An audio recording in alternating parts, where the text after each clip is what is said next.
এবারের জাতিসংঘের সাধারণ অধিবেশনে এমন কিছু ঘটনা ঘটল যা শুধু একটি রাজনৈতিক ঘটনা নয়, বরং ভবিষ্যতের আন্তর্জাতিক সম্পর্কের গতিপথ পাল্টে দিতে পারে। হ্যাঁ, আমরা কথা বলছি সেই ঐতিহাসিক মুহূর্ত যেখানে নিউ ইয়র্কের জাতিসংঘের বিশাল মহাসভায় মুখোমুখি দাঁড়ালেন দুই সম্পূর্ণ ভিন্ন ভিশনের প্রতিনিধি। একদিকে ছিলেন মার্কিন প্রেসিডেন্ট ডোনাল্ড ট্রাম্প, যিনি তার অতি পরিচিত উগ্র ভাষণ আর আমেরিকা ফার্স্ট নীতি দিয়ে গোটা বিশ্বকে নাড়িয়ে দিলেন। আর অন্যদিকে ছিলেন ভারতের পররাষ্ট্রমন্ত্রী এস জয়শঙ্কর, শান্ত অথচ দৃঢ় ভঙ্গিতে, যিনি বহুপাক্ষিক সহযোগিতা, সম্মিলিত দায়িত্বর এক ভিন্ন দৃষ্টিভঙ্গি তুলে ধরলেন। এই দ্বন্দ্ব কেবল দুই নেতার বক্তৃত্বের পার্থক্যই ছিল না, বরং এটি ছিল এক বৈশ্বিক নীতির সংঘর্ষ, যেখানে এক পাশে দাঁড়িয়ে আছে অতীতের শক্তির রাজনীতি, অন্য পাশে দাঁড়িয়ে আছে নতুন করে উঠে আসা সমান অধিকার ও সহযোগিতার দাবি। আজকের এই ভিডিওতে আমরা ধাপে ধাপে বিশ্লেষণ করব এই রাজনৈতিক থ্রিলার, কেন ট্রাম্প জাতিসংঘকে ব্যর্থ বললেন এবং পুরনো আমেরিকার স্বর্ণযুগকে ফিরিয়ে আনার ডাক দিলেন, আর কেন জয়শঙ্কর জোর দিলেন বহুপাক্ষিক সহযোগিতা,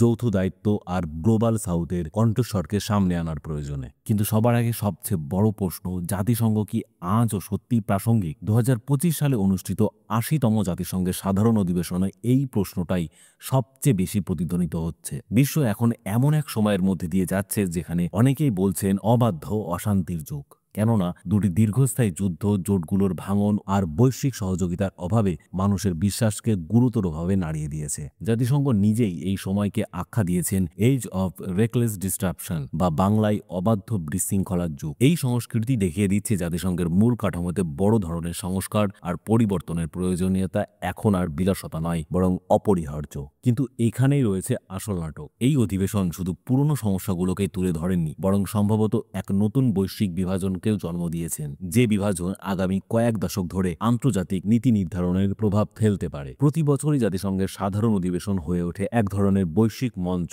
যেখানে বিভিন্ন দেশ তাদের দৃষ্টিভঙ্গি জানায়, নিজেদের স্বার্থ তুলে ধরে আর প্রয়োজনে বড় বড় সংস্কারের প্রস্তাব রাখে। কিন্তু 2025 সালে যা দেখা গেল সেটা আগের চেয়ে সম্পূর্ণ আলাদা। একদিকে ছিল ট্রাম্পিজমের উগ্রধারা, যেখানে প্রতিটি বাক্যে গ্লোবালিজমকে আক্রমণ করা হলো, সার্বভৌমত্বকে সর্বোচ্চ তুলে ধরা হলো, আর বলা হলো আমেরিকার গোল্ডেন এজ ফিরিয়ে আনার গল্প। অন্যদিকে দাঁড়িয়েছিল গ্লোবাল সাউথ, বিশেষ করে ভারতের কণ্ঠস্বর, যেখানে বহুপাক্ষিক সহযোগিতা, পারস্পরিক সহাবস্থান আর যৌথ দায়িত্বের কথা জোর দিয়ে বলা হলো। এই দুই ভিন্ন ভিশন 80তম অধিবেশনকে ইতিহাসে আলাদা করে চিহ্নিত করে রেখেছে। একপাশে ছিলেন ডোনাল্ড ট্রাম্প, আর তার প্রবেশটাও ছিল একেবারেই নাটকীয়। আপনারা হয়তো জানেন, জাতিসংঘের সেই অধিবেশনে ট্রাম্পের মঞ্চে ওঠার আগেই হঠাৎ চলন্ত সিঁড়ি বন্ধ হয়ে যায়, এমনকি টেলিপ্রম্পটারও কাজ করা বন্ধ করে দিল। কোনো অন্য নেতা হলে হয়তো অস্বস্তিতে পড়তেন, কিন্তু ট্রাম্প সেই মুহূর্তটাকে কাজে লাগালেন নিজের স্টাইলে, এবং তারপর তিনি শুরু করলেন তার বক্তব্য। তার প্রথম লাইন থেকে স্পষ্ট করে দিলেন তিনি জাতিসংঘকে দেখাতে এসেছেন অন্ধকারে,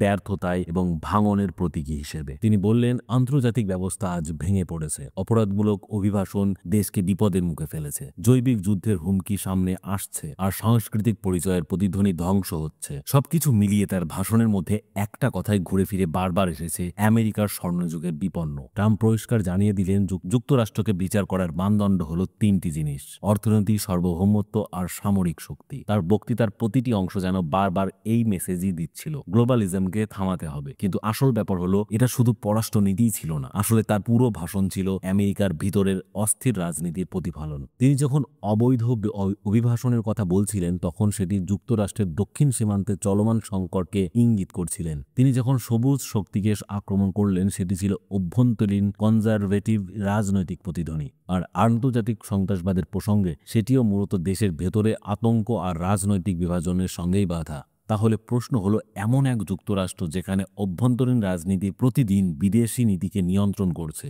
সেটা কি সত্যি বিশ্বকে নেতৃত্ব দিতে পারবে? দ্বিতীয় দিকে দাঁড়িয়েছিলেন ভারতের পররাষ্ট্রমন্ত্রী এস জয়শঙ্কর। তার বক্তব্য ছিল সম্পূর্ণ ভিন্ন এক সুর। যেখানে ট্রাম্প দেখালেন বিভাজন আর হুমকি, সেখানে জয়শঙ্কর দেখালেন সহযোগিতা আর যৌথ দায়িত্বের পথ। তিনি স্পষ্ট ভাষায় বললেন, জাতিসমূহকে কেবল প্রতিযোগিতার দৃষ্টিতে নয়, বরং সহযোগিতা আর সহব্যবস্থানের দৃষ্টিতে দেখতে হবে। ইতিহাস, ঐতিহ্য, সংস্কৃতি এইসব ভিন্নতা আমাদের দুর্বল করে না, বরং এগুলোকেই সম্মান জানিয়ে জাতি একে একে অপরে সমৃদ্ধ করতে পারে। জয়শঙ্করের বক্তব্যে একটা মূল বার্তা ছিল দায়িত্বশীল অবদান, অর্থাৎ প্রত্যেক দেশের কর্তব্য শুধু নিজের স্বার্থ দেখা নয়, বরং বিশ্বব্যাপী সমস্যাগুলো সমাধানের এগিয়ে আসা। তিনি তুলে ধরলেন আজকের সবচেয়ে বড় হুমকির কথা: সন্ত্রাসবাদ, জলবায়ু পরিবর্তন, যুদ্ধ আর সংঘাত থেকে সৃষ্টি মানবিক সংকট। এবং তিনি স্পষ্ট করলেন এইসব সমস্যার মোকাবেলা কোনো একক দেশ একা করতে পারবে না, এর জন্য দরকার সম্মিলিত প্রচেষ্টা। ভারতের দৃষ্টিকোণ থেকে গ্লোবাল সাউথেরও মূল তিনটি কারণ হলো চলমান যুদ্ধ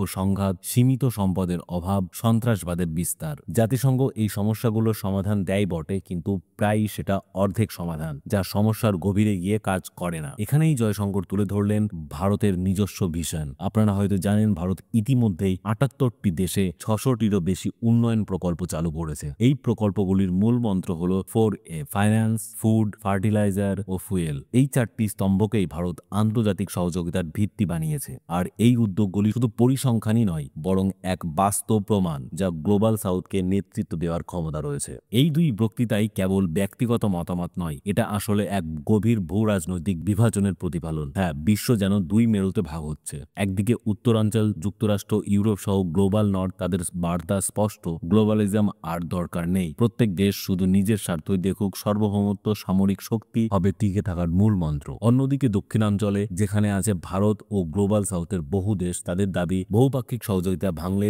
বিশ্ব আরো অস্থির হয়ে পড়বে। সমস্যা যখন বৈশ্বিক, জলবায়ু, সন্ত্রাসবাদ ও খাদ্য সংকট, তখন সমাধান হবে যৌথভাবে। এখন প্রশ্ন হলো, এই দ্বন্দ্ব কেবল মতের পার্থক্য নাকি এটা নতুন যুগের সূচনা? কারণ ভবিষ্যতের বিশ্ব শাসন কাঠামো, বিশেষত জাতিসংঘের রূপায়ণ, এই বিভাজনের দিকেই ঝুঁকছে। যদি গ্লোবাল নর্থ গ্লোবালিজম থেকে সরে যায়, তবে জাতিসংঘ আরো দুর্বল হয়ে পড়বে। আর যদি গ্লোবাল সাউথ সহযোগিতার পতাকা উঁচিয়ে ধরে, তবে জাতিসংঘ হয়তো নতুন প্রাণশক্তি পাবে। তাহলে কি 2025-এর এই অধিবেশনের আসল ইঙ্গিত বিশ্ব এখন এক নতুন যুগে প্রবেশ করতে চলেছে, যেখানে নেতৃত্বের কেন্দ্রে আর ওয়াশিংটন বা ব্রাসেলসে সীমাবদ্ধ থাকবে না, বরং দিল্লির, জাকার্তা ও ব্রাজিলিয়া কিংবা আফ্রিকার নতুন রাজধানীগুলিতেও ছড়িয়ে পড়বে? এই 80তম অধিবেশনটি ছিল পুরনো আর নতুন এক মিশ্রণ। পুরনো অংশ সব দেশ একই সুরে বলল জাতিসংঘের সংস্কার করতে হবে, কিন্তু নতুন অংশটি ছিল আরো জটিল। বিশ্বের চলমান সংঘাত আর এমন এক মার্কিন প্রেসিডেন্ট যিনি অর্থনৈতিক চাপ আর রাজনৈতিক হুমকি দিয়ে জাতিসংঘকে অচল করে দিতে চান। আজ জাতিসংঘ দাঁড়িয়ে আছে